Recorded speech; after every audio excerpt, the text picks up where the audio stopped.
morning, everyone. Welcome back to another edition of the show. It is February 22nd, 2022, and I'm joined once again by my co-host Kyle Klingman from Cedar Falls, Iowa. Kyle, deuces are wild today.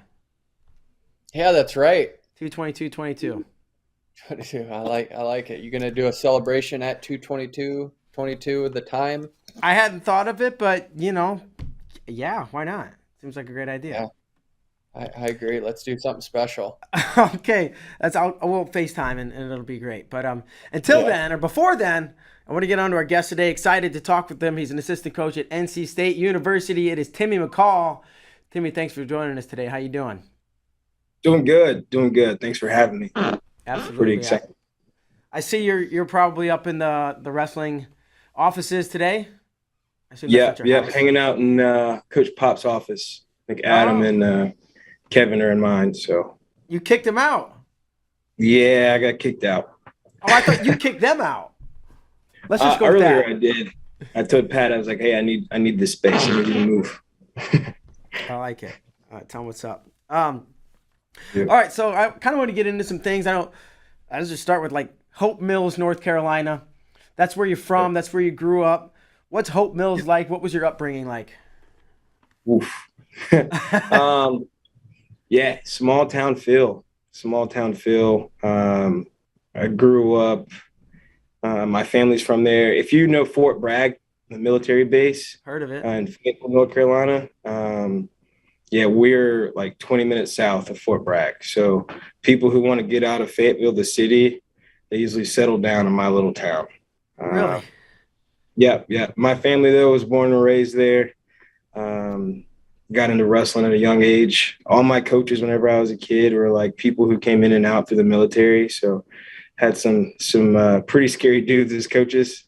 And then, just kind of got out on the national scene and started having fun.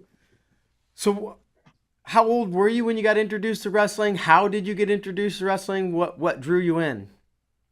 Yeah, so I started wrestling whenever I was 4 years old. My uncles wrestled, and then his son was a state champ, and then I just kind of got into it and fell in love with wrestling. I played football, played baseball, but I would say wrestling is one that I stood out the most. What was it about wrestling that stood out to you, and why'd you like it? I think I was a gritty kid. Just loved to win and loved to go out and get it yourself, Yeah. I tell a lot of people this. So my sister's military, and she's my big sister. She's 5 years older than I. People say, wrestling makes you tough. I think my sister made me tough, and we used to fight all the time. And I kind of grew up with that mentality. If you want it, go get it. And what other sport to do that in than wrestling? My sister, she's a drill sergeant, or was a drill sergeant, kind of straightforward, hard-nosed. So we kind of had that same attitude about life. That's cool. So your sister's 5 years older. So when you got into wrestling when you were 4, she was 9. She's pushing you around, beating you up, I assume, right? And she's tough. Yeah. Was there a time where the tides finally turned and you were like, hey, I'm bigger and stronger now and careful? Yeah. I would say middle school, most definitely. I got big really fast. Yeah. So I used to work with my grandparents during the summertime. My grandpa was a farmer, and then had a carpentry business. Oh, wow. And during the summertime, I'd pack up a bag and just hang out with them, and we would eat what we picked. So we had, fresh corn, peas, everything. We wake up in the morning. That was your job. We go work out in the farm, and then we would turn around and head to some job. And I was the carry bricks and make brick mortar kind of guy. I was the young helper, and I grew tremendously. So I went from, in middle school, I went from 112 my 6th grade year, and then I wrestled 140 my 7th grade year, and then 160 my 8th grade year. And I just kept going up. I kept getting bigger and bigger. And I think that was the time where I put my foot down and was like, yeah, I can't get beat up anymore by my sister. What like a fertile ground. You're talking about like farming, and then which is hard enough, right? And then laying bricks, and like that just seems like the perfect upbringing to teach somebody how to be tough and to handle whatever wrestling is going to throw at you. Would you say that was a fair assessment? Oh yeah, most definitely, most definitely. My grandpa taught us how to work for whatever you want. At a young age, he had 7 kids, and they all grew up doing the same exact thing. Same exact thing. His 2 sons, he has two boys, and 5 girls. And his 2 boys, they own concrete businesses, which is tough labor. I worked with them as well growing up. And then all of his daughters are pretty successful too, running daycares and stuff as well. So it's cool to see generation, working hard for what you want. Yeah, it seems like people who like learn like real hard work from a young age, like the kind of work that is, wrestling coach, daycare workers, librarian, doctor, lawyer, whatever it is that they want to get into, they're gonna flourish and be successful at. So, I think that's awesome. And you mentioned it's a military, and that back to the wrestling part of it. Growing up, you had a lot of coaches that came in that were military or hard asses or kind of whatever. Can you just give me one example that pops in your head when you think about these tough coaches? Somebody who was tough, or an example of a time that things were tough. One of these, I want to hear something about these tough guys, tough girls, whoever it was, that were kind of coaching you. Yeah. My mom's kind of old school. I would say this, and whenever we would go to tournaments, she would give the okay to the coaches. It was one of those, hey, my son's in your care. If you need to snatch him up, you snatch him up. And I'm looking at my mom like, you're going to give that permission like that to just, But yeah, I remember wrestling in a tournament, actually on Fort Bragg on the base. And yeah, I don't know if I like had a loss or something like that. I don't think I ended up taking like second, and I'm still in elementary school, and I'm boo-hooing. I'm mad. I'm pissed off, and yeah, one of my coaches grabbed me and was like, "Hey, we're not doing that. You're not crying. You wrestle tough, but we're not going to have that. I'll rip you out." And during those times, I wrestled in 2 divisions. When you could do that back in the day, you'd wrestle your age group and the age group above you, and it was like, I'm going to pull you out of the other age group if you want to cry and be a baby right now.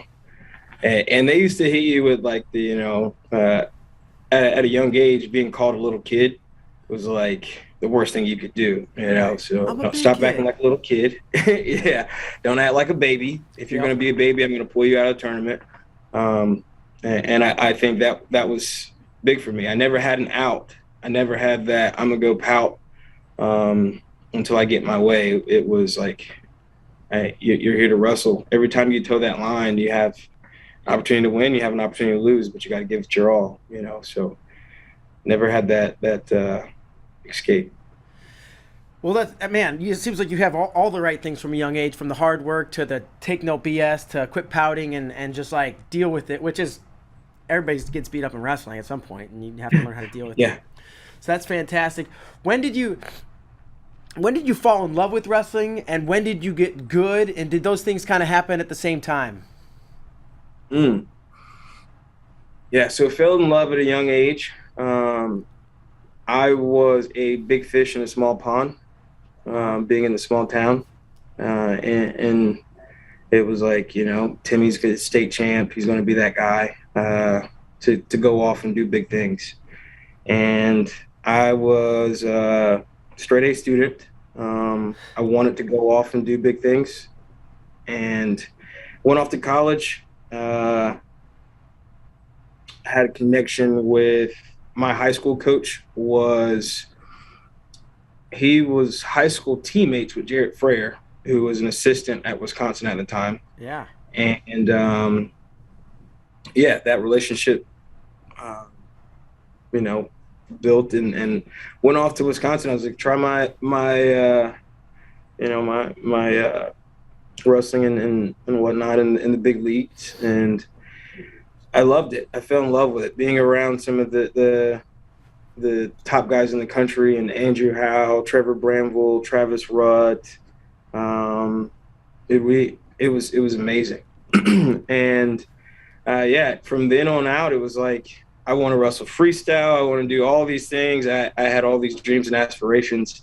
And college wasn't what I expected. There was a lot of bumps in the roads that happened. I was recruited by Donnie Pritzloff and Frayer. Those guys ended up moving on to other positions at the time, and I was like, you know what, I'm staying here. I'm going to stay here and continue to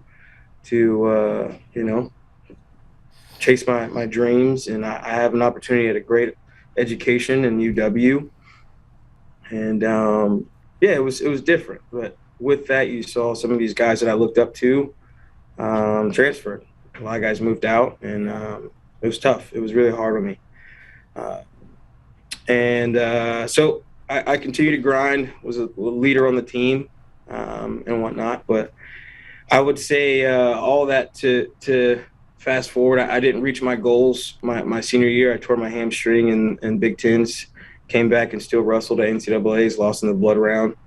And it was bummed, but I still had some fight in me to say. And I came here to NC State. Coach Pop reached out to me and was like, hey, we'd love to have you on staff, or not staff, but have you as part of our regional training center. And I said, hey, love to come down. There's one thing that I'm passionate about as well. And then that's, I was involved with Athletes in Action. It's a student athlete ministry. I would love to continue to pursue that. And he's like, we want you here even more. And so I moved down here and got to be close to home. I'm an hour away from my hometown right now. I think I grew the most when I came here and started training freestyle. And that was with, at the time, Obi Blanc. Yeah. We had Frank Beasley, Pat, Adam Hall. And then it took off. It took off from there. I started going out to LTC to train, been overseas a couple times.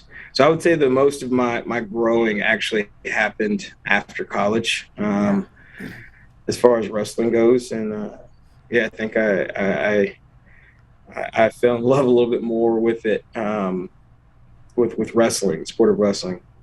Yeah, once I moved here. I think that's an interesting take, because even before you said, usually if I ask that question to people, they say middle school, grade school, high school at the latest. And it seems like you came into it a lot in college, and then maybe even more afterwards. Do you think that's because the lack of, and I could be wrong here, but the lack of exposure, or being that big fish in the small pond in North Carolina, maybe you didn't see the bigger picture? Yeah, I think that's true. I will say, whenever I was in middle school and high school, I got to wrestle in a lot of national tournaments. Okay. I got to get a little bit exposure. But I remember whenever I came to college and I found out some of my teammates had wrestling rooms in their basement, and I was like, wait, what? You guys just go downstairs and get to scrap. My mind was blown that wrestling was such a strong piece of their lives, that they had a room in their basement.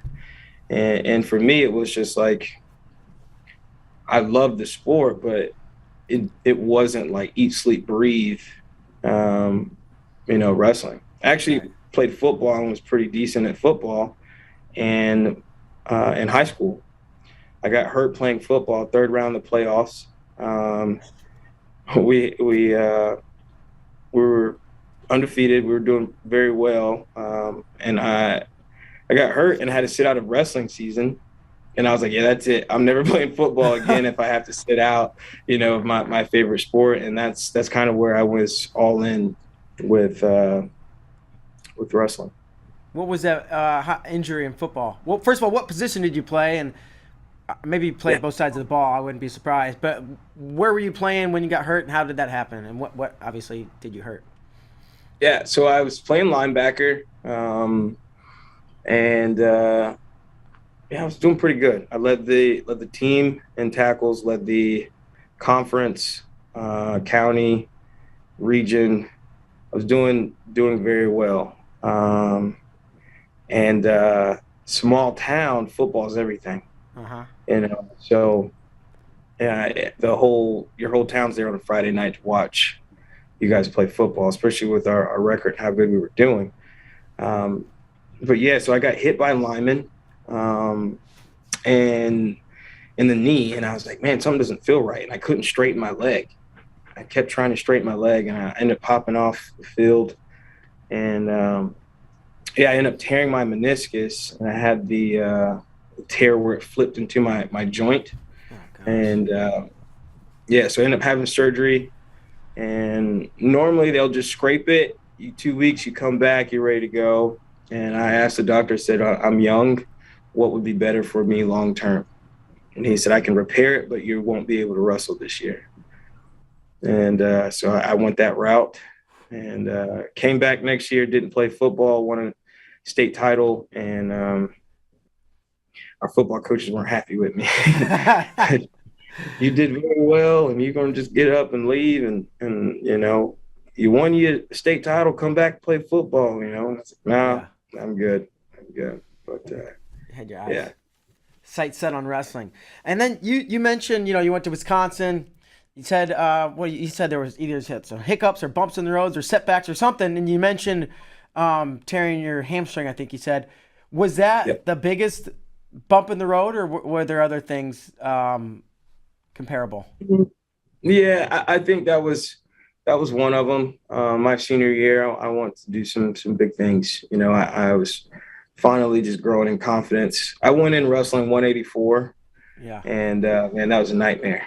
So I bumped up to 97, and I lost my wrestle off my first year at 97, double overtime.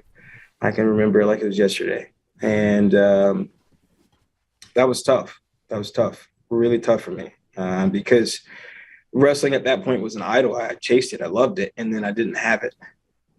So that's where my faith came into play, because I kind of had to grow and learn to do something other than just wrestling, and that freedom that I learned just from growing in my faith. And I wrestled that summer, and I had some very big wins in freestyle, and it just continued to push me forward, but I think my big,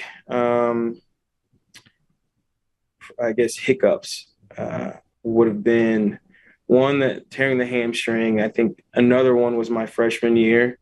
I'm heading back for summer training, and I get a phone call that, these coaches are gone. Yeah. And, now, then it was like a snowball effect. Guys started transferring out. Barry sent me off to the Olympic Training Center. I was there for a few weeks at the time, just as like that stuff was going down. I don't know if he just wanted me to be, off campus for that. And yeah, that was really tough for me. That was tough. We went from being number 4 to number 10 to being like 60th in the country, which was like crazy. Did you ever consider leaving, transferring? My mom wanted me to come home bad. Yeah. I'm the baby boy, but I was like, I'm gonna stick this out. I'm learning and growing as a man, Yep. right now, and sometimes it's easy to just transfer and go somewhere else. But I stuck it out. And yeah. But I didn't really have any places in mind of where I wanted to go. Just kind of, I don't know. I was in awe at first. I can't believe this is happening. Well, it's funny. Like, I could have taken the easy road, or what I did the tough thing, and it goes back to, like, I think the upbringing, right? Like, doing the tough things is like yeah, this is hard, but I'll do it, which I think is cool. Um, so you finish up your college career. You still want to wrestle. You moved to Raleigh. How Yep. much did you know about NC State? Pat, I guess, had been there for a couple or few years already. Did you see the progress they were making, and did he give you a pitch or vision for his program, collegiate and post collegiate? Yeah, yeah. So funny story. Whenever I was in high school, NC State is the only school in North Carolina that did not recruit me. Was Pat there? And Pat was not there. Okay. He was not there. And I was completely okay with it. The lifestyle and everything was all out of whack. I wasn't where I wanted to be. So yeah, I remember that my senior year. So rewind back to another kid from my high school won a state title and then wrestled here, Malik McDonald, who is coaching right now, actually. Yeah, he's from my hometown. Wrestled, grew up with him, and I knew more about NC State because he was here.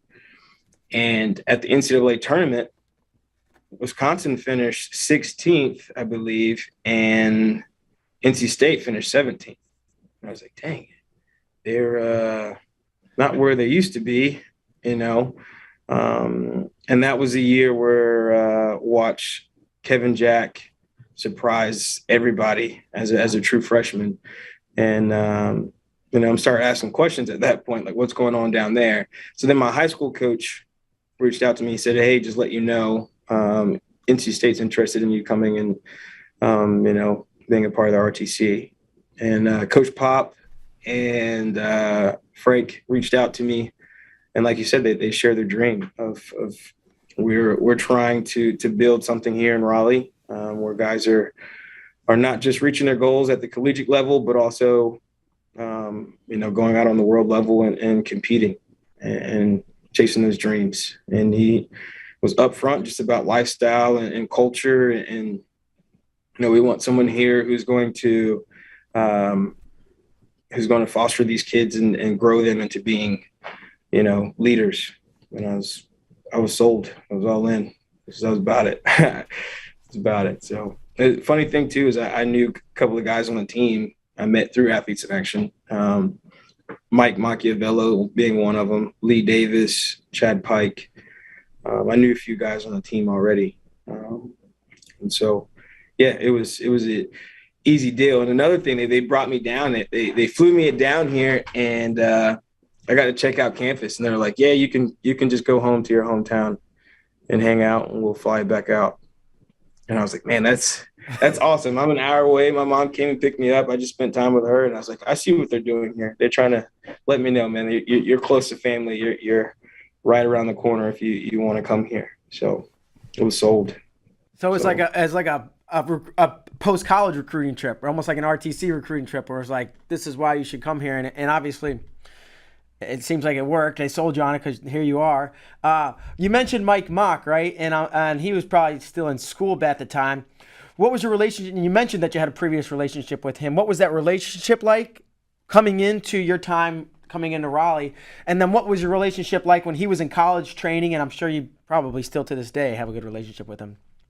Yeah, man. Mike's he's just like a brother of mine. So whenever I was at Wisconsin, there's this thing called Ultimate Training Camp through Athletes in Action, the student athlete ministry. And I was a camp counselor and he was a camper. And it was in Minnesota in the Twin Cities.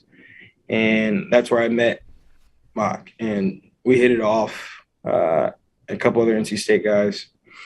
And whenever Pat flew me out here, they're like, what was that, Timmy? And I was like, yeah, man, what's up? Trying to see if this is a fit. And yeah, man, we Mock and I are pretty close. We can talk for hours on the phone. And so what happened is he redshirted and he was my partner in RTC. And then came back that next year and shocked the world. And there's a few guys that were like that. Nick Reenan was my partner. Pete Renda was my partner. And yeah, we've been close ever since. And whenever he graduated, still my partner. Him had a good setup between him, Gwiz, Jacob Casper was another one. Mike Kasoy was here. Mike Boykin. We had a squad of heavyweights that we could roll with, and Lee Davis being another one. So yeah, Mike's a good guy. So when you were coming to Raleigh to visit for the first time to see if it was a place maybe you wanted to train, was there ever a mention that maybe one day you'll be on staff, or B, did you, maybe that wasn't said, but was that something that you maybe thought could happen? Yeah,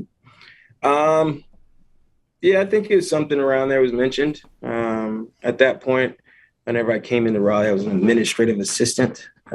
So I still met with the guys, still had roles as far as, trying to help build the team and stuff. But my main focus was RTC. Yeah, I kind of just, yeah, I don't know. I was kind of the guy doing stuff behind the scenes that no one really knew about. Uh-huh. And when things started to, continue to move and people were moving different places, it was like still here doing things behind the scenes. Yeah, I didn't have a clue. At the time, you want to do what's best for you and your family. And I've looked at other places and stuff, but something just continued to call me home. Here in North Carolina. And we go back to when they were 17th, when Wisconsin was 16th, right? And Pat's selling you on this vision of what he's trying to accomplish. And here we are, they're perennial top 10, hell, top 5 almost. Why? What, from somebody who's deep in everything, behind the scenes, in front of the scenes, what is NC State doing that's, everybody wants to see this? And there are a lot of programs nationwide building, but NC State is like a really hot one of the last better part of a decade now almost. And what is it from your eyes that's helped this success? Yeah. Do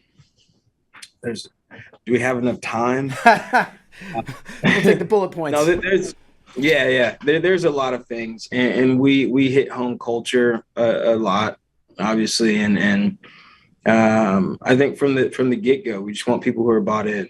We want people who love wrestling, who want to win. But I remember when I first came here, and it brought me into a practice. I ended up wrestling that day, and it was intense. I was like, I don't know, coming from the Big Ten, you wear a little bit of pride a little bit, and then coming to an ACC room, and it's like, man, this is way more intense than our room, than what we had going on. And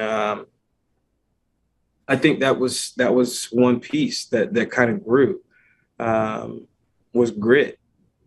Whenever you're in the room, it's like you can't let another guy, beat the piss out of you. You got to kind of step up to the plate and say, let's go. And not just in the room. I think we hold guys to a standard outside the room. We try to keep our grades at a good standing. We want our guys to keep their nose clean. As far as there's so many different distractions when you're in college. And we're up front, like, hey, you're going to be surrounded by this, and this, and it could be a negative impact by this way. Just make sure you're doing the right things. And so our guys know that from the bat, like right off the bat, and come in and work hard. And I think the cool thing is everybody wrestles with a little chip on their shoulder. And at the end of the day, you can't teach that. You can recruit it, you can find it, but you find those guys who have a little chip on their shoulder. And I think that's that's seen in a lot of our guys who go out and scrap. You know, Yep. they wrestle with a little bit of meanness. Okay, Pat Popolizzi, obviously he's at the top when it comes to NC State wrestling. Give me 3 words that describe Pat Popolizzi. I know he's your boss, but we can be candid here. Yeah. 3 words. He is he's a big picture guy. Mm-hmm. I would say a visionary. Like he's a dreamer. He can see things before they come into play. And he's cut in stone. You know what you're gonna get out of him. He doesn't really waver from that. And yeah, I would say the last one. I would say smart. He's always 2 or 3 steps ahead. And I don't know if that's a good thing sometimes. You're like, Pat, I don't know if you didn't sleep last night because you're thinking through everything. But, you know, some days he'll go down a rabbit hole and you're like, I don't know how we got this far down the wrong track. I don't know if you dreamed that or something. But yeah, he's smart, man. He thinks down the road. And yeah. I don't know if that answered your question. I maybe used more than 3 words. No, he thinks down the road. He's cut from stone, and what was the last thing he said? He's set in his ways. Yeah, one of those, something like that. Those work. Yeah, those work. Those are all good yeah. descriptions of him. Yeah. And what do you like most about coaching? The role you're in? Is being on the mat? Is it some of this bigger picture stuff? Is it something else on it? You know, marketing, fundraising. There's lots of components to it. Yeah. There's a kind of well-rounded. I had to fundraise my salary whenever I was an Athletes in Action. So you learn how to fundraise. You learn how to talk with people. I love wrestling. But I think from that ministry background, I love developing leaders. I spend a lot of time talking to guys, just grabbing coffee, just having guys over, hang out type stuff. Yeah, I would say development and watching guys go out and reach their goals. I think there was a piece of me that I never was a national champ, world champ, but you're able to coach people to get there, and I think that's a really cool feeling. You know, like doing my homework, trying to figure out the best way for my guys to win, and yeah, I'd say that's it. Sure. I mean, do you have? Maybe you don't know. Maybe you do. Is your long term? Would you like to see yourself as a head coach? Yeah, I think there's a part of you that's always wondering, can I do this myself? And I will say I've learned so much from Coach Pop, and he doesn't know this, but I have my own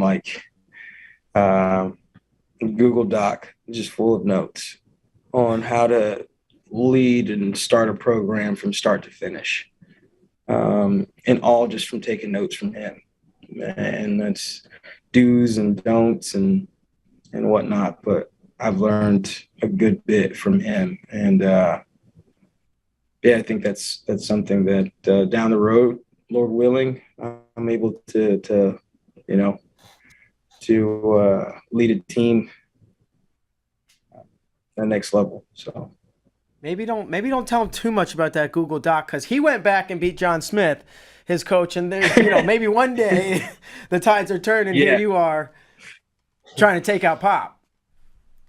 Yeah, yeah. I mean, and that's one thing that's really cool is if you look down the road at all the people that's left this program and people who are coaching right now, it's crazy. It's starting. It's crazy. Yeah. Yeah. It's a lot of people who are at some point either are coaching still to this day or coached for a little while and then moved on. And that's what I think. NC State's a great example, but there's so many programs nationwide where a strong head coach is just starting to develop guys that graduate or guys like you that come in. It's just like they're all learning from these. They're not just blowing the whistle and doing stand-ups and sprawls at practice. They're doing all the fundraising, they're marketing, they're building relationships with the alumni. There's all these other facets that go into probably the best way to be a head coach, and you're starting to see it, and it's just like infiltrating the rest of the country. So I think that's really exciting about the future of this program that you're at, and lots of other programs that will eventually need new head coaches, and these young guys that have lots of knowledge and experience are gonna start to fill in. So I think that's exciting. I know Kyle Klingman's sitting over here, quiet as can be.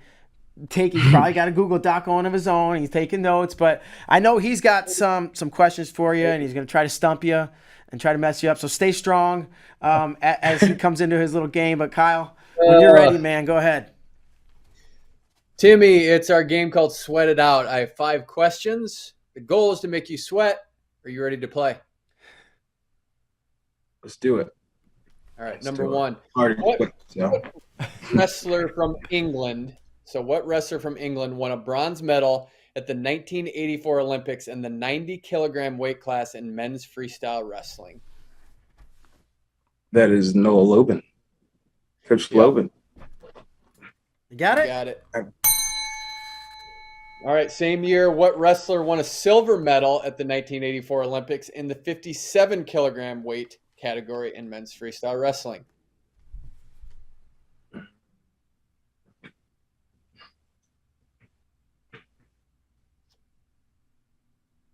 You might have stumped me on that one. Come on. His name came up in this since we've been doing this. 57. Oh, Barry Davis. No? Yep. Yeah, that's right. Yep. Don't backpedal. You got it. You got him squirming, right. Kyle. He's about to start sweating. Yeah. I'm sweating. All right. Number 3. Who was the first 3-time world champion in U.S. history?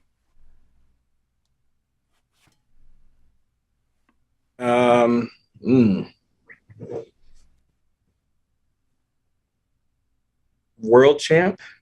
Bruce? 3-time world champ. Nope. He went to Wisconsin. I'll give you that little tidbit. Oh, never mind. Lee Kemp. Yep. Is that 3 for 3? He's first? 3 for 3.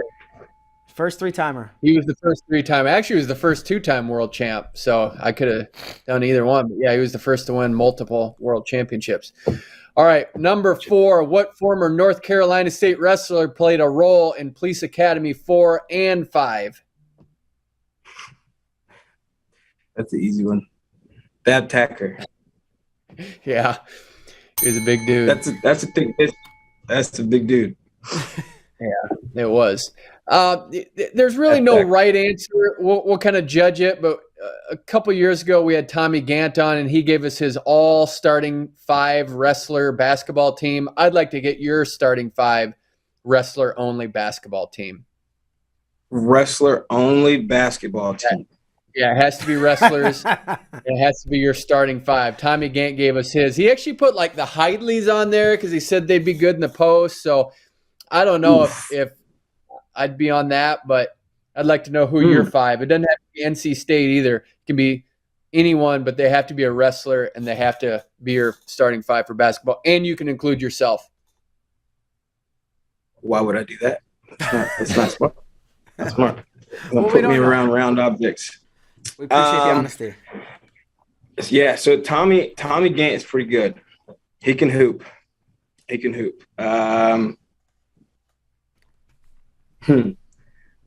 We have so at the Olympic Training Center, we've challenged a lot of different squads. It would be like myself, Tommy, Mock,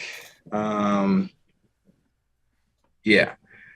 And Derringer's pretty good. Alex is he's pretty good. He'd be one. Our one of our heavyweights, Deontay Wilson. He's a big boy that can move. And Mock, you got to pick Mock because Mock's he might like die on the court, but he's gonna give it his all through and through. He's gonna lay it all on the line. That's 4. Huh. Kevin Jack. Kevin Jack is the most athletic guy I've ever met. And I hope he doesn't hear it because he makes me mad. He could be good at badminton and try it for the first time in his life. He could be good at, name it, bowling, golf, frisbee golf. I don't know. Like he can pick up anything and learn it like that. And it's just so annoying. So annoying that he's so good at everything. I've seen him. I think it was playing handball in the room or whatever it was, but I was like, wow, Kevin Jack can freaking move and throw and catch and cut and yeah. He's very talented. He's tall and lanky and he can move pretty good. All right. Yeah. Well, damn. I like it. You just Good crushed team. Kyle's game. I say you're 5 for 5. The last one, that's on you. That's your 5, so that's cool. We got one more game, though, we want to play. This one's called Wins and Whoopings. Right? So thinking back over the span of your entire career, trying to think of one win that really stands out to you. It can be your best win. It can be like your favorite. It can be when you wrestled really well. It can be anything, right? It could be a 5-year-old, a match when you're 5, whatever. So just one win that stands out and one ass whooping that stands out. And you're just like, yeah, this dude threw me up and down the mat and nothing I could do about it. When I came off, I felt like less of a man. Because we've all had that happen. So one win, one loss that stand out. You can do either one first.